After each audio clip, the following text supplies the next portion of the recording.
तो भाई लोग टीम खबीब टीम दागिस्तान के जब भी फाइटर्स ऑक्टागन में आते हैं तो हमको उनके ओपोनेंट्स के लिए थोड़ा डर लगता है, बिकॉज हम जानते हैं कि खबीब डोमिनेंट थे।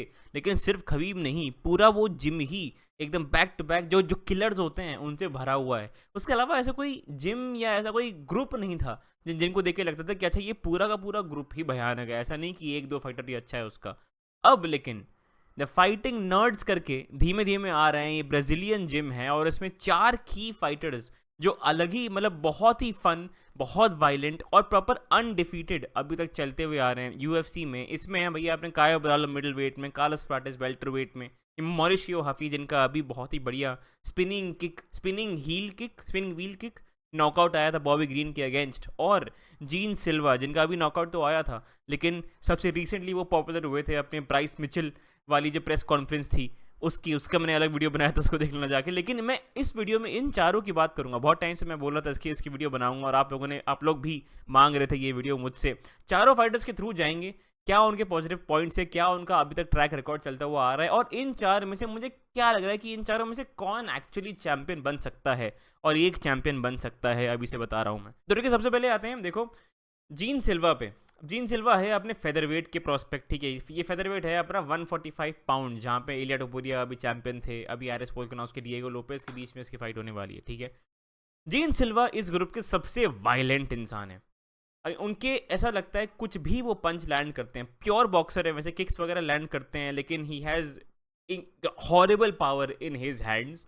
और जैसे ही वो पंच या खुक या कुछ भी मारते हैं ऐसा लगता है एक पत्थर वो पीट रहे हैं इंसान के चेहरे के अगेंस्ट। उसके अलावा यार मतलब सबसे वायलेंट तो वो हैं ही। उसके अलावा एक कभी खुशी कभी गम मैंने लिखा है, अगर आपने अगर आप वो पॉइंटर्स देख रहे हो इनका, आप कुछ भी अगर आप देखो, या तो वो बहुत तेज हंसेंगे, या तो वो अगर फाइट जीत गए तो वो रोना चालू कर देंगे। और ये होगा 10 मिनट के अंदर अंदर, या तो एकदम बहुत हंस हंस खेल भले बढ़िया खुश, उसके बाद वो रोना चालू कर देंगे। तो इमोशनल स्पेक्ट्रम मैंने काफ़ी बार कहा है इस चैनल पे, बहुत ब्रॉड है इनका, आपको पता नहीं है अगला हंसने वाला है इंसान कि अगला रोने वाला है। तो बहुत ही एक्सप्रेसिव इंसान है ये, तो है बात, ठीक है। उसके अलावा यार ये प्रॉपर एक 12 फाइट विनिंग स्ट्रीक पे चलते हुए आ रहे हैं। एंड उनकी ऑलमोस्ट हर फाइट एक या तो फिनिश हुई है, या तो थ्रू पंचेस, या तो मतलब कोई सबमिशन वगैरह। अभी एक ही उनकी फाइट हुई थी जो डिना वाइट कंटेंडर सीरीज वाली थी, ये वाली जहाँ पे एक डिसीजन तक गई थी ये फाइट। उसके अलावा हर फाइट उनकी एक फिनिश ही रही है। एंड प्रॉपर एक 12 fight winning streak, only KOs and TKOs in the UFC, violent ऐसे चार्ल्स जॉर्डेन वाला आप बस एक बार नॉकआउट देखो, एक अपर कट मारा। एंड चार्ल्स जॉर्डेन की बहुत अच्छी चेन थी, ये पहली बार आप एक्चुअली फिनिश हुए थे जीन सिल्वा के अगेंस्ट। और ये बंदा इतना पागल है भाई, चार्ल्स जॉर्डन को ये बीट करते हैं, फिर एक हफ्ते बाद ड्रू डोबर को पे ले आते हैं बोले, एक या 2 हफ्ते बाद। एक मतलब 2 हफ्ते के स्पैन में उन्होंने 2 हाई लेवल, भाई चार्ल्स जॉर्डन ड्रू डोबर दोनों हाई लेवल फाइटर्स हैं, इन दोनों को उसने 2 हफ्ते के अंदर अंदर पेला है लिटरली, ड्रू डोबर को लाइट वेट डिवीजन में। तो कुछ भी करता है, वायलेंट एज हेल, बहुत एक्साइटिंग फाइटर रही है। तो यार इनकी नेक्स्ट फाइट अभी होने वाली है ब्राइस मिचेल के अगेंस्ट। अब देखो एक गेम का फ्लॉ नहीं है, फ्लॉ नहीं बोलोगे आप, एक चीज़ जो मैं हमेशा देखता हूँ जीन सिल्वा की, एक तो वो हमेशा बहुत टेंटेटिव रहते हैं, ठीक है। वो धीम मतलब बहुत ज़्यादा उनका वॉल्यूम नहीं रहता है। इलिया डुप्रे जैसे स्ट्राइकिंग स्टाइल जैसा है, वो हमेशा वो किल शॉट ढूंढ रहे होते हैं। उसके अलावा वो टेक डाउन हो जाते हैं। ब्राइस मिचेल एक बहुत बढ़िया ग्रैपलर है, तो वो टेक डाउन डेफिनेटली करेंगे जीन सिल्वा को। और जीन सिल्वा थोड़ा वो जैसे फाइट भी करते हैं ना, वो टेक डाउन डिफेंड करने के लिए अपने आप को रुकते नहीं है, वो टेक डाउन हो जाते हैं उसके बाद वो उड़ जाते हैं। तो उनको कंट्रोल भी बहुत लोग कर नहीं पाते हैं, बट ब्राइस मिचेल कर सकते हैं उनको। तो एक बहुत बड़ा एक होल, ये आंसर तो डेफिनेटली होना है जीन सिल्वा का एटलीस्ट, नहीं कि जो ब्राइस मिचेल वाली फाइट होगी उसमें ये अगर प्रॉपर ग्रैपलिंग हो, उन्होंने अगर आंसर कर दिया तो मुझे एक बहुत ही बढ़िया कंटेंडर लग रही है फेदरवेट डिवीजन में। क्योंकि और क्या ही चाहिए होता है, नॉकआउट पावर आप ले आओ, और प्रॉपर आप ग्रैपलिंग डिफेंस या रेसलिंग डिफेंस प्रॉपर आप ले आओ, एंटी रेसलिंग अगर आप ले आओ, जहाँ पे कोई अगर आपको टेक डाउन कर भी ले तो आप आराम से उठ के दोबारा फाइट को स्टैंडिंग ला सकते हो। ये एबिलिटी अगर जीन सिल्वा मुझे अभी इस फाइट में डिस्प्ले करे तो मैं बहुत कॉन्फिडेंट हो जाऊंगा इनमें एज अ लेजिट चैंपियनशिप का प्रोस्पेक्ट। आगे आते हैं यार मॉरिशियो रूफी पे। ये है भैया लाइट वेट पे, लाइट वेट है 155 पाउंड्स, वही डिवीजन जिसमें इस्लाम माखाचेव अभी चैंपियन है। और ये बेसिकली कॉनर मैग्रेगर का दूसरा अवतार है। प्रॉपर उनका फाइटिंग स्टाइल है almost exactly like Conor McGregor, जो उनका मूवमेंट स्टांस है। और जब मैं कॉनर मैग्रेगर बोलूँ, मैं वो वाला नहीं बोल रहा हूँ जिसने डस्टिन पोरियर से फाइट करी थी, मैं वो बोल रहा था जो फेदर वेट कॉनर मैग्रेगर था, OG prime Conor McGregor, proper karate stance लेके लूज। अरे यार उसके बारे में याद करके मुझे बड़ा खराब लगता है यार, क्या बन गया है कॉनर मैग्रेगर आजकल। पर मुझे वैसे ही लगते हैं जो रूफी है वो। और अगर आपने वन पीस देखा हो तो उनका जो लास्ट नेम है रूफी, वो उसी से आया है अपेरेंटली। तो बहुत ही क्रिएटिव, बहुत ही टेक्निकल। उनका हाईलाइट एक नॉकआउट टाइप का था जो मैं अभी आपको दिखाता हूँ, ये वाला। आप जो नीचे वाली स्क्रीन देखो, ये एक नो लुक अपर कट था लिटरली। और फिर ऑफकोर्स ऊपर वाला जो स्पिनिंग हील किक जो उन्होंने अभी मारी है बॉबी ग्रीन को, तो बहुत ही क्राफ्टी स्ट्राइकर है वो। और लेकिन एक बात तो है कि वो पूरे ग्रुप में से सबसे कम एक्सपीरियंस उनका है अभी। उनके आई बिलीव सिर्फ 3 फाइट हुई हैं अभी यूएफसी में, एक कंटेंडर सीरीज वाली फाइट हुई थी, उसके अलावा 3 और फाइट हुई हैं, लेकिन उनकी टोटल फाइट्स भी 12 ही हुई हैं। तो वो धीमे धीमे अपना एटलीस्ट उनको थोड़ा सा और एक्सपीरियंस डेफिनेटली उनको चाहिए। और अभी आई डोंट नो, अभी तक उनका जो क्वालिटी ऑफ कॉम्पिटिशन रहा है वो धीमे धीमे डेफिनेटली इंक्रीज तो हो रहा है, लेकिन बॉबी ग्रीन भी वॉश्ड थे, ठीक है, वो बहुत ही ब्रूटल फिनिशेस से ऑलरेडी आ रहे थे। तो मुझे लग रहा है एक आध लेजिट मुझे लाइट वेट कंटेंडर के अगेंस्ट उनकी फाइट दिखा होगी। James Llontop sort of very tough, but और काफ़ी पिटे हैं वो इस फाइट में, उनके पास बहुत अच्छी चिन थी। एंड देन आई मीन हाँ, राउंड 3 में उन्होंने बहुत अच्छा किया था, बट उसके अलावा भी जेम्स लॉन्टॉप को कौन जानता है यार। तो अभी भी हाई लेवल कॉम्पिटिशन अभी थोड़ा सा उनका रिमेनिंग है, but again extremely exciting.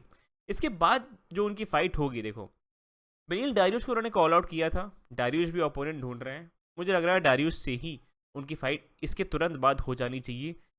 I will still say कि डारियस उनके लिए बहुत मुश्किल फाइट है, क्योंकि डारियस ग्रैपल करने आएंगे और वो बहुत अच्छे ग्रैपलर है। एक टाइम पे उनको प्रॉपर इस्लाम माखाचेव के अगेंस्ट मतलब टफेस्ट अपोनेंट उनका बोला जा रहा था। उसके बाद वो back to back Charles Oliveira और अरमान सरूका से टीके हो गए, नॉकआउट हो गए, बट एक पॉइंट तक Darius was the top contender. उनको ही बोलते थे कि भाई इससे इस्लाम की फाइट कराओ। तो बहुत ही बढ़िया ग्रैपलर है, और इसमें रूफी को बहुत दिक्कत तो डेफिनेटली होने वाली है, बट ठीक है। मूविंग ऑन, कार्लोस पार्टेज है अपने वेल्टरवेट डिवीजन के, जिसमें बिलाल मोहम्मद अभी फाइट करने वाले हैं। और भाई इस बंदे की भी क्रेजी नॉकआउट पावर है, ठीक है। अभी मैं अब आपको दिखाता हूँ क्यों, ठीक है। उनको हर फाइट में उनके परफॉर्मेंस बोनस भी मिला है, लिटरली हर फाइट में तो उनके फिनिश आ रहा है, बैक टू बैक उनके फिनिशेस आ रहे हैं। एंड उनकी रीच एलेक्स पेरेरा के बराबर है ऑलमोस्ट। एलेक्स पेरेरा अभी लाइट हैवीवेट पे फाइट कर रहे हैं, नीचे एकदम अगर एकदम ऐसा सूखे एकदम आ जाए तो वो मिडिल वेट पे आए थे, बट लाइट हैवीवेट पे वो फाइट कर रहे हैं। वो रीच लेके कार्लोस पार्टेज नॉकआउट पावर के साथ वेल्टर वेट पे फाइट कर रहे हैं। बट ठीक है, ये सेम डिवीजन है जहाँ पे बिलाल मोहम्मद फाइट कर रहे हैं। और बहुत, लेकिन मतलब एक चीज़ जो डेफिनेटली जो मैं हल्की सी कंसर्न मेरे को आती है for Carlos Prates, welterweight division इस समय एक मर्डरर्स रो बन गया है। Joaquin Buckley, Ian Garry, Sean Brady, अरे ब्लैंक आउट हो गया यार मैं, और बहुत सारे कंटेंडर्स हैं, जैक डेला मैडलेना, लियोन एडवर्ड्स को लोग बोल रहे हैं वॉश्ड और उसका करियर खत्म हो गया। ऐसा कुछ भी नहीं है, लियोन एडवर्ड्स अभी भी हाई लेवल फाइटर है। लास्ट फाइट ही वो चैंपियनशिप हारा है, put some respect on that name. But Carlos Prates को अगर चैंपियन बनना है तो उनको एक बहुत ही ज़्यादा कंपेरेटिव डिवीजन के थ्रू अभी जाना पड़ेगा। अभी यार अगर मतलब ये मैं बात कर रहा था क्रेजी कियो पावर की, जो बात कर रहा था मैं, ये कि ठीक है एक लोकल प्रमोशन में फाइट थी, ठीक है, उसके अलावा ये बहुत सारे फिनिशेस मैं चूज कर सकता था, लेकिन जो एब्सोल्यूट पावर की जो बात होती है, बंदे ने लिटरली एक जैब से अपने ओपोनेंट को फिनिश किया था। अब देखो जैब से लोगों को डैमेज देना बहुत मतलब, हाँ जैब से बहुत डैमेज होता है। फॉर एग्जाम्पल एलेक्स पेरेरा उसे खलील राउंड्री, लेकिन जैब से राउंड्री फिनिश नहीं हुए थे इवन एलेक्स पेरेरा के। कार्लोस पार्टेज ने इस बंदे को एक जैब मारा था, बंदा ऐसे रॉक होता है और फिर वो बोलता है नहीं नहीं भाई फाइट हो गई, हाँ खत्म नहीं मैं, फिर वो केज के अगेंस्ट भाग जाता है। लिटरली एक जैब से ये हुआ था। उसके अलावा भी बहुत ही क्राफ्टी लैंकी टेक्निकल स्ट्राइकर हैं। उनका एक बहुत ही बढ़िया बॉडी नी नॉकआउट भी है, चार्ल्स रैडकी के against knee to the body एक नॉकआउट था। ली जिंगलियांग को उन्होंने जिनको बोला जाता है ऐसा कि बहुत अच्छी चिन है ली जिंगलियांग के, जबड़ाई देखो भाई इतना बड़ा है, उनको भी उन्होंने नॉकआउट किया था। नील मैग्नी को भी उन्होंने फिनिश किया है, जो बहुत सरप्राइजिंग नहीं होना चाहिए, बट ठीक है। उसके मतलब कॉन्स्टेंटली वो एक फिनिशेस की स्ट्रीक से आ रहे हैं, वो फिजिकली बहुत गिफ्टेड है वेल्टरवेट डिवीजन के लिए। एंड बस यही बात है कि वेल्टरवेट डिवीजन अभी इतना ज़्यादा स्टैक्ड है कि उनके थ्रू जाना बहुत मुश्किल रहेगा। बट अगली फाइट की अगर उनकी बात करें तो मुझे लग रहा है, देखो जेफ नील से उनकी फाइट तो शेड्यूल्ड है ही, और ये फाइट उनके लिए बहुत विनेबल है। बट इवेंचुअली मैं उनकी फाइट देखना चाहता हूँ या तो एक शॉन ब्रेडी से या तो एक लियोन एडवर्ड से। मुझे एक proper high level mixed martial artist जो प्रॉपर कार्लोस प्राटिस को रेसलिंग थ्रेड भी दे सकता है, उनसे मुझे उनकी एक फाइट करवाओ। अब देखो कार्लोस प्राटिस का, देखो रेसलिंग थ्रेड बहुत रियल रहता है, लेकिन कार्लोस प्राटिस के फेवर में जो रहता है कि ना, उनकी रीच इतनी लंबी है ना कि वो डिस्टेंस मेंटेन कर करके अपने जैब वगैरह से भी मतलब अब जो रेसलिंग प्रेशर इनकमिंग होगा वो रोक सकते हैं। बट बिलाल मोहम्मद रुकते नहीं हैं, 5 राउंड में he will take him down, he will हल्का हल्का ना अब अपना क्यूट क्यूट सा ग्राउंड पाउंड में मारते रहते हैं बिलाल मोहम्मद, वो अलग बात है। बट इवेंचुअली उनको एक ग्रैपलिंग क्वेश्चन आंसर करना पड़ेगा। एंड अभी तक ना मुझे इन तीनों का ग्रैपलिंग क्वेश्चन लगता है, आप ब्रूफी का मान लो, आप ये प्राटेस का मान लो, आप जीन सिल्वा का मान लो, मुझे तीनों का एक ग्रैपलिंग क्वेश्चन अनआंसर्ड अभी भी लगता है। बहुत डेंजरस स्ट्राइकर्स, बहुत violent strikers, amazing fighters, but अभी भी एक हाई लेवल पे ग्रैपलर उन्होंने फेस नहीं किया है। तो ग्रैपलिंग क्वेश्चन एक ने, लेकिन मेरे ख्याल से उन्होंने आंसर अभी तक कर दिया है। बहुत ही बढ़िया ग्रैपलिंग है उनकी फाइटिंग नर्ड्स में। कायो ब्रालो की मैंने पहले भी बात करी है इस चैनल पे। मुझे लग रहा है मिडिल वेट में लोग सब हमजाद की तरफ फोकस कर रहे हैं, जो डेफिनेटली मुझे लग रहा है Hamzad is the next champion. मुझे लग रहा है DDP will not survive against Hamzad, पता नहीं क्यों मुझे ऐसा लग रहा है कि इवन दो मुझे एक वो था कि डीडीपी को ग्राउंड पे कंट्रोल करना is very very difficult, because भाई साइज़ देखो उनका।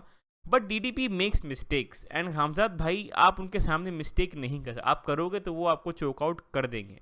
एंड पता नहीं क्यों मुझे ऐसा लगता है कि हमजाद मुझे लग रहा है डीडीपी के थ्रू जाने वाले हैं and with in the first 3 rounds. तो मुझे बस ये लग रहा है मिडिल वेट डिवीजन में हमजा जमाएव के लिए अगर कोई लेजिट चैलेंज पोज कर सकता है वो कायो ब्रालो है। वो सबसे वेल राउंडेड फाइटर हैं पूरे फाइटिंग नर्ड्स में से, एंड सबसे क्लोजेस्ट भी हैं चैंपियनशिप के लिए। मतलब कायो ब्रालो का अगर मैं बोलूँ तो आई थिंक एक फाइट के बाद वो चैंपियनशिप के लिए फाइट कर सकते हैं। एंड पता है कायो ब्रालो, अगर आपको याद हो, बहुत सारे फैंस नए फैंस हैं, लेकिन अब आपको पाओलो कोस्टा अगर याद हो, पाओलो कोस्टा जब अपने राइज में थे तो प्रॉपर एक उनका नाम था द इरेजर, ठीक है। आजकल वो मीम करते हैं, जोक करते हैं, उनका ब्रांड अलग हो गया है एकदम, लेकिन उनका नाम था the eraser. Proper finishing streak से आ रहे थे, उनकी रेसलिंग अच्छी थी, पावर इन हिज हैंड सब था, बट देन वो एकदम फॉलो ऑफ हो गए। कायो ब्रालो वो हैं जो पाओलो कोस्टा को बनना चाहिए था और जो उनसे एक्सपेक्टेड था। अब अगर आए यार उनकी जो प्रॉपर जो करियर था उनका, अब कायो ब्रालो का यूएफसी करियर सबसे लंबा है पूरे फाइटिंग नर्ड्स में से। लास्ट 3 फाइट्स अगर इनकी देखें तो यार जैरेड कैनलियर, पॉल क्रेग, अबूस मागोमेडोव, ये तीनों हाई लेवल फाइटर्स हैं। जैरेड कैनलियर ने अभी ग्रेगरी रॉड्रिगेज को लिटरली 5 राउंड पीटा है और फिर उन्होंने फिनिश किया है, नहीं 4th राउंड फिनिश आया था उनका। तो जैरेड कैनलियर अभी भी हाई लेवल हैं, वो सिर्फ हाई लेवल कंपटीशन से हारे हैं वो, इजराइल आदेसानिया, रॉबर्ट विटेकर, इमावोव और अब कायो ब्रालो, तो वो सिर्फ हाई लेवल कंपटीशन से हारते हुए आ रहे हैं। पॉल क्रेग अब तो खैर हारे ही आ रहे हैं खैर, बट उनको भी फिनिश करना was very very impressive. Abus Magomedov भी, शॉन स्ट्रिकलैंड और Caio Borralho again only losing to the best. Abus Magomedov बहुत ही अच्छे प्रॉस्पेक्ट हैं यूएफसी के, तो उनको भी वो बीट करते हुए आ रहे हैं। बहुत ही अच्छी एक स्ट्रीक लेके आ रहे हैं, वेल राउंडेड फाइटर हैं। उनके भी physical attributes like Carlos Prates middleweight division के लिए बहुत अच्छे हैं। ग्रैपलिंग उनकी बहुत बढ़िया है, स्ट्रेंथ भी है उनमें, तो उनको ग्राउंड में कंट्रोल करना भी बहुत आसान नहीं है। एंड बाय फिनिशेस उन्होंने हमको ये भी बताया कि भाई स्ट्राइकिंग भी उनकी ऑन दैट लेवल डेफिनेटली है। इनकी नेक्स्ट फाइट की अगर मैं बात करूं, अभी वो ढूंढ रहे हैं अपनी नेक्स्ट फाइट, 2 मुझे ऑप्शंस लग रहे हैं, या तो इमावोव या तो शॉन स्ट्रिकलैंड। इमावोव भी अभी यार देखो मिडिल वेट डिवीजन में एक लॉक जैम चल गया है, ठीक है। अभी पहले डीडीपी वर्सेस हमजाद होगी, उसके बाद ही कोई देखा जाएगा, और डीडीपी वर्सेस हमजाद अभी स्केड्यूल भी नहीं हुई है, तो मान लो अगस्त सितंबर के अनुसार या अबू धाबी में वो फाइट होगी, तो आई थिंक अक्टूबर में कार्ड होना चाहिए, तो अभी समय है, ठीक है, डीडीपी वर्सेस हमजाद होने का। उस टाइम तो क्या करेंगे लोग, मुझे लग रहा है बेस्ट ऑप्शन रहेगा इमावोव वर्सेस कायो ब्रालो के बीच में नंबर 1 कंटेंडर एक फाइट करा दूं। If not that Caio Borralho versus Sean Strickland, मुझे लग रहा है मतलब कायो को एक फाइट और दो चैंपियनशिप के पहले, इवन दो मुझे लग रहा है इमावोव की का रिकॉर्ड अभी कंपैरेटिवली ज़्यादा अच्छा है कायो बरालो से, तो शायद कायो को या 2 फाइट और दो ये चैंपियनशिप के पहले। लेकिन इमावा वर्सेस कायो बहुत ही इंटरेस्टिंग फाइट होगी, if not that Strickland versus Caio. अब इन सब में से यार अगर मैं आपको बोलूँ कि एक्चुअली मुझे चैंपियन पोटेंशियल इन चारों में से किसका एक्चुअली दिखता है, मैं सेम सेम आंसर फिर से बोलूँगा, कायो बुरालो। मुझे लग रहा है रूफी जो हैं वो लाइट वेट डिवीजन में है, इस्लाम मागाचेव, दैट्स माई ओनली आंसर। अभी वो एटलीस्ट 1 या 2 साल कहीं नहीं जाने वाले हैं। उसके बाद भी मुझे लग रहा है चार्ल्स ओलिवेरा, अरमान सरूकियान, मतलब lightweight division is just too stacked right now, and I just don't think जो कॉनर मैग्रेगर का जो फेदर वेट वाला स्टाइल था, जो ओजी स्टाइल था, फन टू वॉच, ठीक है, against lower level competition, high level competition के अगेंस्ट जैसे ही वो आएंगे मुझे लग रहा है वो केव करने वाले हैं बहुत जल्दी, एंड वो फ्रॉड चेक होने वाले हैं बहुत बहुत जल्द। आई होप नॉट, बट मेरे अनुसार ये होने वाला है। कार्लोस प्राटेस भी मुझे एक लेजिट कंटेनर लगते हैं। इनको मैंने सिर्फ इसलिए नहीं चूज़ किया है क्योंकि मुझे सही में वेल्टरवेट डिवीजन इस समय बहुत ही कॉइन टॉस जैसा लग रहा है, कोई भी चैंपियन बन सकता है। Shavkat Rakhmonov, Ian Garry, Joaquin Buckley, Sean Brady, नहीं शॉन ब्रेडी शायद नहीं, बट लियोन एडवर्ड्स दोबारा चैंपियन बन सकते हैं। बहुत ही ज़्यादा स्टैक्ड हो गया है वेल्टरवेट डिवीजन अभी। तो मुझे कार्लोस प्राटेस की नील मैग्नी के ऊपर एक और फाइट देखनी है, एक प्रॉपर लेजिट एक कंटेंडर के अगेंस्ट। मुझे एटलीस्ट आप एक फाइट दिखाओ टॉप 10 कंटेंडर के अगेंस्ट, उनके अगेंस्ट जैसा वो करेंगे परफॉर्म, उसी के बेसिस पे मुझे थोड़ा सा विश्वास आएगा। जीन सिल्वा डेफिनेटली चैंपियन बन सकते हैं, बट जीन सिल्वा का पता है मुझे ऐसा लग रहा है कि उनका स्टाइल अगर आप फिगर आउट कर लो, फॉर एग्जाम्पल एलिस वोल्कानोव्स्की की अगर बात करो आप, एलिस वोल्कानोव्स्की इतनी टेप स्टडी वगैरह करके आते हैं और इतने वेल प्रिपेयर्ड, इतना बढ़िया गेम प्लान लेके आते हैं ना, प्रॉपर गेम प्लान अगर आप जीन सिल्वा के अगेंस्ट एग्जीक्यूट करो, ठीक है, जीन सिल्वा के अगेंस्ट भाई गेम प्लान पता है क्या हो सकता है। जीन सिल्वा बहुत, वो सिर्फ नॉकआउट शॉट ढूंढते हैं, आपको नॉकआउट शॉट इवेट करके आपको धीमे धीमे ऑन द आउटसाइड, अगर आपकी रीच उनसे ज़्यादा है, रीच मेंटेन करो, हल्का 1-2 करते रहो, बीच में एक टेक डाउन लैंड कर दो, उसके बाद दूर हो जाओ। आपको बेसिकली उनको डिसीजन तक ले जाना है जीन सिल्वा को। अब मैं ऐसे मतलब अगर मैं ऐसे बोल रहा हूँ, अगर मैं तुरंत चला गया तो उनको बीट कर दूंगा, बट जीन सिल्वा का आई डोंट नो। ऐसे फाइटर्स जो होते हैं ना, इनके इंटेंशंस बहुत साफ होते हैं। जब आपके इंटेंशंस बहुत साफ होते हैं ना, तो आपको बीट करना हाई लेवल पे आसान रहता है, जो हाई लेवल ओपोनेंट्स हैं उनके लिए आसान रहता है। तो मुझे इसलिए लग रहा है कायो ब्रालो का सबसे अच्छा चांस है, एंड हमना चिमाएव को वेल्टरवेट और मिडिल वेट दोनों डिविजन्स मिला के मुझे लग रहा है सिर्फ एक ही इंसान डेफिनेटली उनको प्रॉपर, अगेन कायो ब्रालो का की last fight was against like Jared Cannonier, तो मतलब जो भी अच्छे फाइटर है, लेकिन एक फाइट एटलीस्ट टॉप लेवल में और मुझे दिखाओ। लेकिन जहाँ तक मुझे अभी तक उन्होंने दिखाया है, मुझे ऑनेस्टली लग रहा है एक आध फाइट इनको और दो, थोड़ा सा और उनको डेवलप होने दो। मुझे लग रहा है हमजा चिमाएव को सबसे मुश्किल फाइट मिडिल वेट डिवीजन में और वेल्टर वेट डिवीजन में सिर्फ कायो बुरालो दे सकते हैं। तो ये फाइट उनकी मैं बहुत इंटरेस्टेड रहूँगा देखने के लिए। तो यार वो था ये मेरा फाइटिंग नर्ड्स का ब्रेकडाउन। आप लोग मुझे कमेंट में बताओ कि इन चारों में से सबसे एक्साइटिंग आपको कौन लगता है। उसके अलावा वीडियो पसंद आया लाइक करना, चैनल को सब्सक्राइब करना। मैं आपको मिलता हूँ अगले वीडियो में, बाय।